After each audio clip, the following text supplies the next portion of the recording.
सुबह के 8 बजे थे। गुरुग्राम की एक ऊंची इमारत ग्लोबल इनोवेट टेक्नोलॉजीज का शीशे का मुख्य दरवाजा खुला हुआ था। एक चमचमाती हुई ब्लैक ऑडी कार गेट से अंदर आई और मेन एंट्रेंस के सामने रुकी। ड्राइवर ने तेजी से उतरकर पीछे का दरवाजा खोला। एक महिला बाहर निकली। उसने नेवी ब्लू का शार्प ब्लेजर पहना हुआ था, चेहरे पर डिजाइनर सनग्लास और हाथ में एक मैकबुक एयर और एक स्टील की कॉफी मग थी। डॉ आदिति खन्ना, कंपनी की नई चीफ ऑपरेटिंग ऑफिसर। उसकी चाल में ताकत थी, आंखों में एक ऐसी चमक जो कह रही थी कि वह मालिक है। वह सीधे रिसेप्शन की ओर बढ़ी। तभी उसकी नजर गेट पर खड़े एक सिक्योरिटी गार्ड पर पड़ी। वह एक आने वाली डिलीवरी वैन का रजिस्टर चेक कर रहा था। उसके कदम अचानक रुक गए। वो चेहरा, वो हल्के से घुंघराले बाल, वो गहरी बैठी आंखें और होंठों पर वो हल्की सी मुस्कान, यह वही था कबीर। एक पल के लिए आदित्य को लगा जैसे उसकी सांसें थम सी गई हैं। उसका दिल जोर जोर से धड़कने लगा। आसपास का शोर, लिफ्ट की आवाज, फोन की घंटी, सब कुछ गायब हो गया। वह बस उस चेहरे को देखती रह गई जिसे उसने 9 साल पहले एक बेहतर जिंदगी की तलाश में पीछे छोड़ दिया था। वह कुछ बोलने ही वाली थी, शायद उसका नाम, लेकिन शब्द उसके गले में ही अटक गए। कबीर ने डिलीवरी वैन को अंदर जाने का इशारा किया और फिर अपना ध्यान आदित्य की ओर दिया। उसने विनम्रता से सिर झुकाया। Good morning madam. आवाज वही थी, गहरी, स्थिर, लेकिन उसमें वो पुरानी गर्मजोशी गायब थी। आदित्य की आंखें फैल गईं। वह यकीन नहीं कर पा रही थी। उसका तलाकशुदा पति, जिसके साथ उसने एक परिवार बसाने के सपने देखे थे, आज उसी की कंपनी के गेट पर एक सिक्योरिटी गार्ड की वर्दी में खड़ा था। उसके पीछे खड़े एक दूसरे गार्ड ने कहा, मैडम, ये हमारे नए सिक्योरिटी इंचार्ज हैं कबीर सर। उनकी कल ही इस ब्रांच में पोस्टिंग हुई है। आदित्य के होंठ सूख गए। वह बस इतना ही कह पाई, ओह ठीक है, और बिना कुछ कहे वह तेज कदमों से लिफ्ट की ओर बढ़ गई, मानो वहां से भागना चाहती हो। लेकिन उस एक झलक ने उसकी पूरी सुबह की शांति भंग कर दी थी। उसके दिल में एक तूफान सा उठ खड़ा हुआ था। अपने कोने के शानदार ऑफिस में पहुंचकर आदित्य ने सबसे पहले ग्लास वॉल के ब्लाइंड्स नीचे कर दी। वह अपनी कुर्सी पर बैठ गई, लेकिन उसका दिमाग 9 साल पीछे चला गया था। कभी वो दोनों एक दूसरे की दुनिया हुआ करते थे। दिल्ली यूनिवर्सिटी के एक ही कॉलेज से पढ़े थे। कबीर तब एक होनहार कंप्यूटर साइंस के स्टूडेंट थे, बुद्धिमान, ईमानदार और एक सादगी से भरे हुए। आदित्य को उसकी यही सादगी और गहराई आकर्षित करती थी। वह कम बोलता था, लेकिन जब बोलता था तो बहुत कुछ कह जाता था। शादी प्यार से हुई थी। एक छोटा सा फ्लैट, साधारण सी जिंदगी, लेकिन उनमें एक अटूट बंधन था। रातों को छत पर बैठकर भविष्य के सपने बुनना, एक दूसरे के सपनों को हकीकत में बदलने की योजनाएं बनाना। कबीर कहता था, अदिति, एक दिन मैं एक ऐसी टेक कंपनी शुरू करूंगा जो लोगों की जिंदगी आसान बनाएगी। लेकिन फिर वक्त का पहिया घूमा। आदित्य का करियर रॉकेट की तरह उड़ान भरने लगा। वह दुनिया की नजरों में सफल होती चली गई। दूसरी ओर कबीर की स्टार्टअप कंपनी, जिसमें उसने अपनी सारी जमा पूंजी लगा दी थी, एक बड़े क्लाइंट के धोखे और मार्केट की मंदी की भेंट चढ़ गई। कंपनी बंद होने के कगार पर आ गई। घर का माहौल बदलने लगा। लोन की किश्तें, बढ़ते हुए बिल, स्कूल की फीस, हर चीज का बोझ बढ़ता गया। आदित्य की नजर में कबीर का संघर्ष, उसकी नाकामयाबी दिखने लगी। हर चीज के लिए पैसा चाहिए कबीर, और तुम्हारे पास बस बहाने हैं। वह लड़ाई के दौरान चिल्लाया करती, मैं हमेशा तुम्हारे सपनों का सहारा नहीं बन सकती। कबीर समझाने की कोशिश करता, अदिति, मैं मेहनत कर रहा हूँ, सब ठीक हो जाएगा, बस थोड़ा समय चाहिए। समय से बिल भरेगा, समय से तुम्हारी फेल कंपनी चलेगी। उसका जवाब तीखा होता। एक रात झगड़ा इतना बढ़ गया कि आदित्य ने वो शब्द कह दिए जिन्हें वह आज तक नहीं भूल पाई थी। मुझे एक ऐसा पति नहीं चाहिए जो अपनी जिंदगी भर संघर्ष ही करता रहे। मैं किसी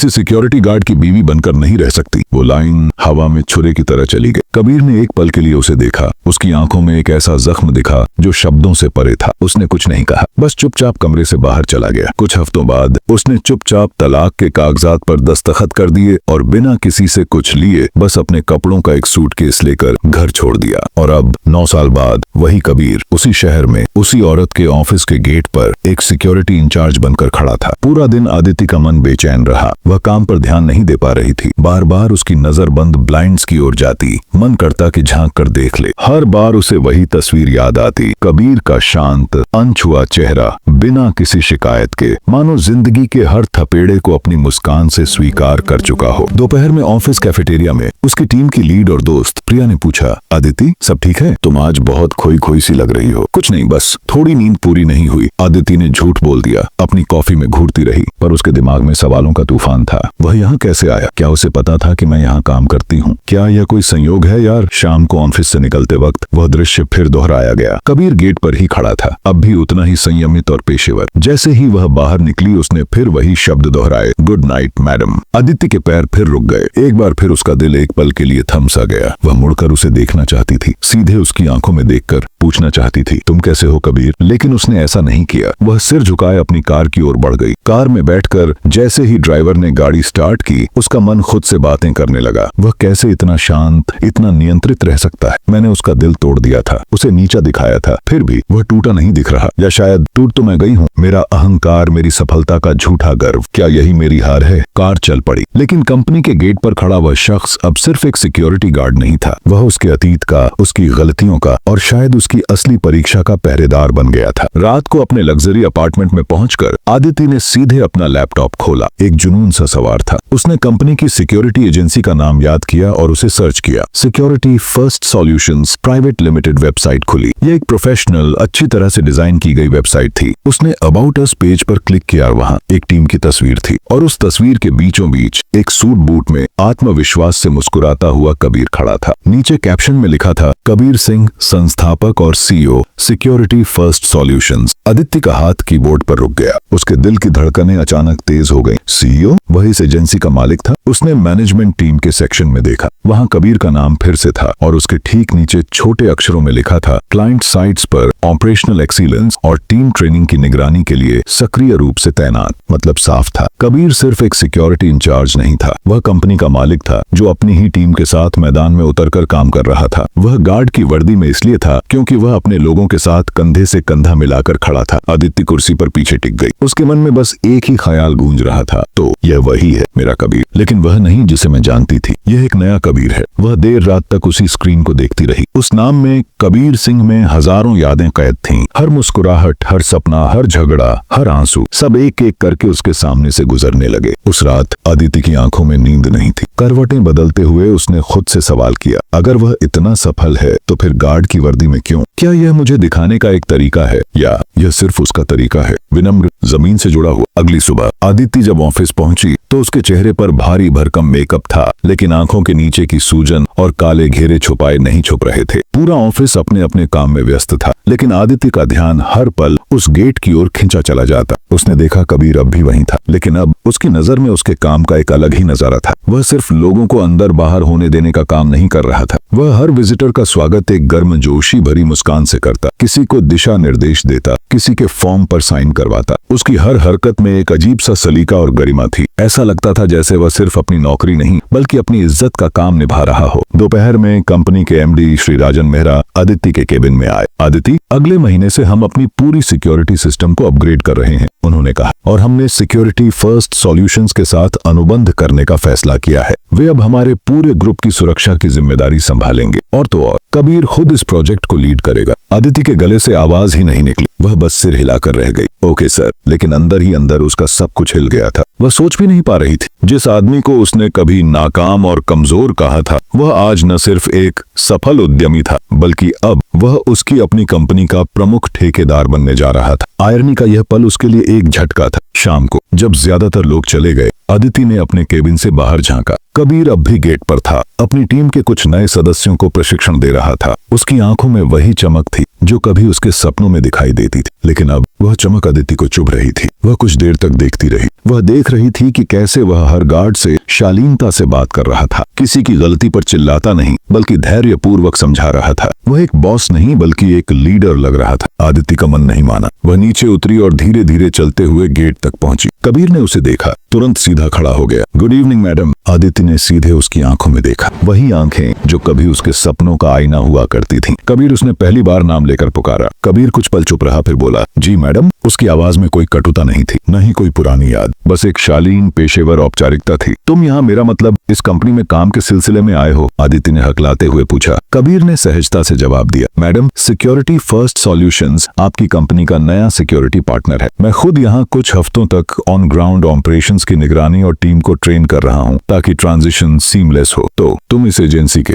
मालिक हो? आदित्य ने पूछा। उसकी आवाज मुश्किल से सुनाई दे रही थी। कबीर मुस्कुराया, एक सादगी भरी निस्संदेह मुस्कान। मालिक तो भगवान है मैडम, मैं बस उसके भरोसे अपनी एक छोटी सी कोशिश कर रहा हूँ। मैं मानता हूँ कि कोई भी काम छोटा नहीं होता और कभी कभी सबसे बड़े सबक सबसे छोटे छोटे पदों से ही मिलते हैं। आदित्य कुछ और कहना चाहती थी, एक माफी, एक स्पष्टीकरण, लेकिन शब्द फिर से गले में अटक गए। कबीर ने विनम्रता से कहा, मैडम आप अंदर जाइए, शाम ठंडी हो रही है। वह वहीं ठिठक सी गई। वह आदमी जिसे उसने अपनी जिंदगी का सबसे बड़ा गलत फैसला करार दिया था, आज उसी के सामने सफल सरलता, विनम्रता और सलीके की जीती जागती मिसाल बनकर खड़ा था। उस रात अदिति घर लौटी तो आईने में खुद को देखा। उसने खुद से सवाल किया, आखिर कौन छोटा था, वो या मैं? वह जो हार के बाद भी अपनी इज्जत और गरिमा के साथ खड़ा है, या मैं जो सब कुछ पाकर भी भीतर से एकदम खाली और असंतुष्ट हूँ? उसने एक पुराना एल्बम निकाला, उन तस्वीरों को देखा जहाँ कबीर और वह साधारण से कपड़ों में एक दूसरे का हाथ थामे बेतहाशा मुस्कुरा रहे थे। चेहरों पर एक सुकून था, एक संतुष्टि। वह वक्त जब पैसा और पद नहीं बल्कि एक दूसरे के सपनों पर भरोसा काफी हुआ करता था। अदिति की आंखों से आंसू बह निकले। काश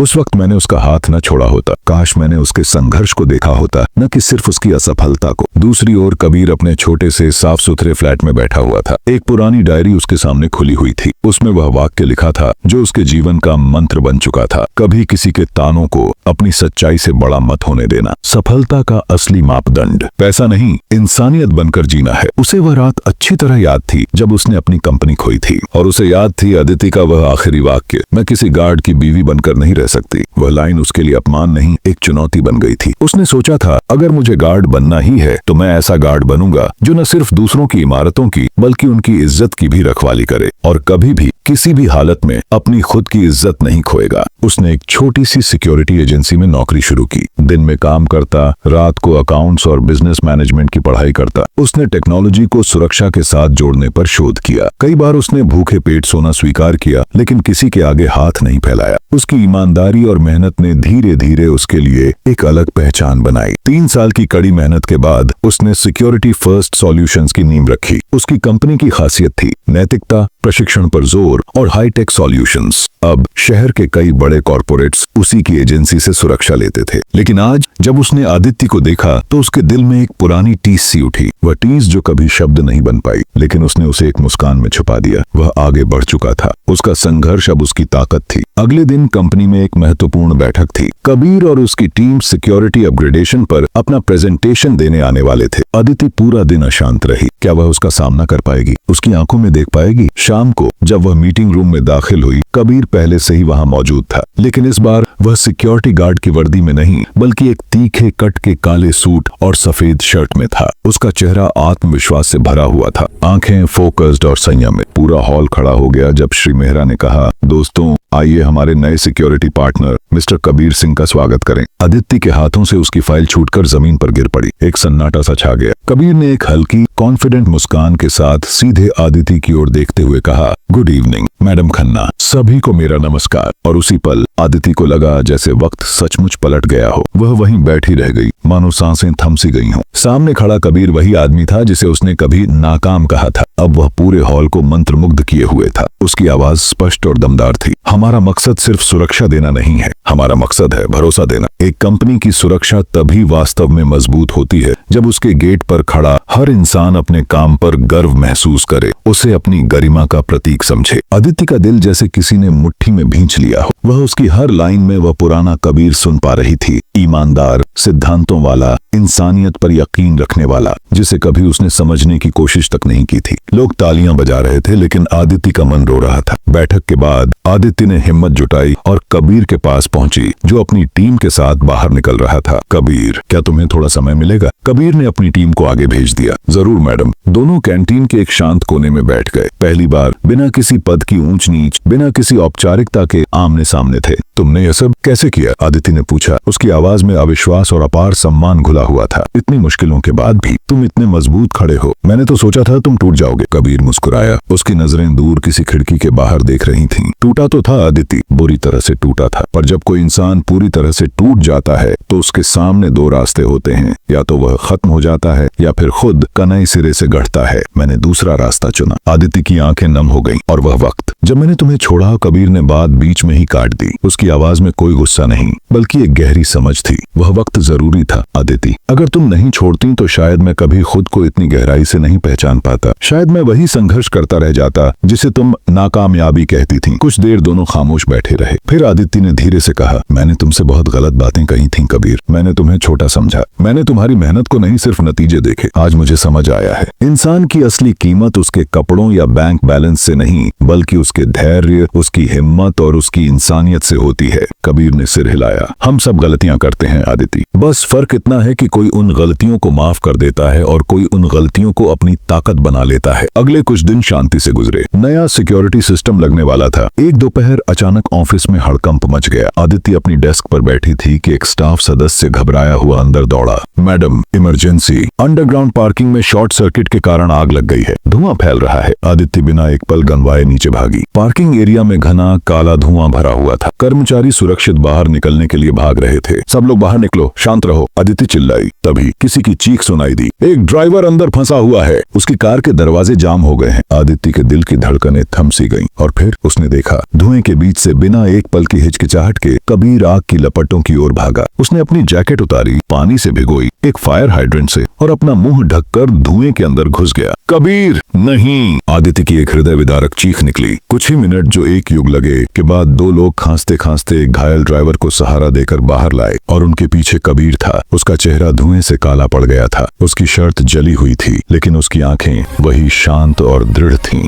आदिति उसके पास दौड़ी, आंसू उसके गालों पर बह रहे थे। तुम पागल हो गए हो क्या? तुमने ऐसा क्यों किया? तुम्हारी जान जा सकती थी। कबीर ने थोड़ी खांसी के साथ मुस्कुराते हुए कहा, ड्यूटी थी मैडम। एक सिक्योरिटी गार्ड सिर्फ दरवाजे नहीं संभालता, वह जिंदगियां भी बचाता है। श्री मेहरा भी वहां पहुंच चुके थे। उन्होंने कबीर के कंधे पर हाथ रखा और सबके सामने घोषणा की, कबीर, तुमने आज साबित कर दिया कि यह वर्दी सिर्फ एक पोशाक नहीं बल्कि जिम्मेदारी और बहादुरी का प्रतीक है। तुम जैसे लोग ही इंसानियत का असली चेहरा हैं। पूरी भीड़ ने तालियों की गड़गड़ाहट से उसका स्वागत किया, लेकिन आदित्य के लिए वह पल जीत का नहीं बल्कि एक ऐसे आदमी के प्रति अपार शर्मिंदगी और सम्मान का था जिसे उसने कभी तुच्छ समझा था। इस घटना के बाद कंपनी ने औपचारिक रूप से सिक्योरिटी फर्स्ट सॉल्यूशंस के साथ दीर्घकालिक साझेदारी की घोषणा की। एक और मीटिंग के बाद आदित्य ने कबीर को पार्किंग में उसकी कार के पास खड़े पाया। वह उसके पास गई। कबीर, कल जो हुआ, अगर तुम्हें कुछ हो जाता तो? उसकी आवाज कांप रही थी। कबीर मुस्कुराया, तो शायद कोई और ड्यूटी निभा लेता, पर मैं अपना फर्ज अधूरा नहीं छोड़ सकता आदित्य। तुम आज भी वैसे ही बोलते हो जैसे पहले बोला करते थे, उसने कहा। आंसू उसकी आंखों में छलक आए। बस फर्क इतना है कि तब मैं सुनना नहीं चाहती थी। वक्त इंसान को नहीं बदलता आदित्य, कबीर ने शांत स्वर में कहा। वक्त बस यह दिखा देता है कि असल में कौन सही था। मैंने तुम्हें गलत समझा कबीर। मैंने तुम्हारी हकीकत नहीं देखी, बस हालात देखे। मैंने सोचा तुम हार गए, पर असली जीत तो तुम्हारी थी, क्योंकि तुमने खुद से लड़ाई जीत ली। कबीर ने कहा, शायद हम दोनों ने ही देर से समझा कि रिश्ते सम्मान और विश्वास से चलते हैं, अहंकार से नहीं। आदित्य की आंखों से आंसू गिरे। वह धीमे से बोली, काश उस दिन मैंने तुम्हारा हाथ न छोड़ा होता, काश मैंने थोड़ा और सब्र और समझ दिखाई होती। उसने एक गहरी सांस ली। कबीर, क्या हम फिर से शुरुआत नहीं कर सकते? मैं सच में बदल गई हूँ। कबीर कुछ पलों के लिए चुप रहा। उसकी नजरें सीधे आदित्य की आंखों में थीं। फिर वह धीरे से बोला, आदित्य, मैं तुम्हें पूरी तरह से माफ करता हूँ और मैं तुम्हारे भविष्य के लिए शुभकामनाएं देता हूँ, लेकिन मैं वापस नहीं आ सकता। आदित्य का दिल टूट गया। क्यों? क्योंकि जब मैं टूटा हुआ था तुम कहीं और थीं, उसने दृढ़ता से कहा। और जब मैं संभला तो मैंने सीखा कि कुछ रिश्ते सिर्फ सम्मान के मुकाम तक ही सुंदर लगते हैं, उन्हें वहीं ठहर जाना चाहिए। एक नए अध्याय की शुरुआत करने के लिए पुराने अध्याय को पूरी तरह बंद करना जरूरी होता है। आदित्य ने सिर झुका लिया। आंसू अनियंत्रित होकर बह रहे थे। वह धीरे से बोली, तुम जीत गए कबीर, और मैं हार गई। कबीर ने एक हल्की दुख भरी मुस्कान के साथ कहा, जिंदगी की यह लड़ाई जीतने या हारने की नहीं है आदित्य, यह तो सीखने और आगे बढ़ने की है। हम दोनों ने अपने अपने हिस्से के सबक पा लिए हैं। इतना कहकर वह मुड़ा और अपनी कार की ओर चल दिया। इस बार पीछे कोई प्रश्न चिन्ह नहीं, कोई अनसुलझा भावना नहीं थी, सिर्फ एक साफ सुथरा, दर्दनाक लेकिन आवश्यक अंत था। रात को जब आदित्य घर लौटी तो उसकी लग्जरी कोठी की हर चीज उसे बेमानी और खोखली लगी। दीवारों पर टंगे अवार्ड, शेल्फ पर सजी ट्रॉफियां, टेबल पर पड़े सर्टिफिकेट्स, सब कुछ वही था, लेकिन अब उनमें कोई गौरव नहीं था, बस एक गहरा सूनापन था। वह आईने के सामने खड़ी हुई। सामने वही चेहरा था, कामयाब, ताकतवर, सफल, लेकिन आंखों के नीचे एक गहरी थकान थी और होंठों पर एक ऐसी खामोशी जो हार स्वीकार कर चुकी थी। उसे पहली बार एहसास हुआ कि सफलता भी कभी कभी एक सजा बन जाती है, अगर वह आपको इंसानियत और प्यार से दूर ले जाए।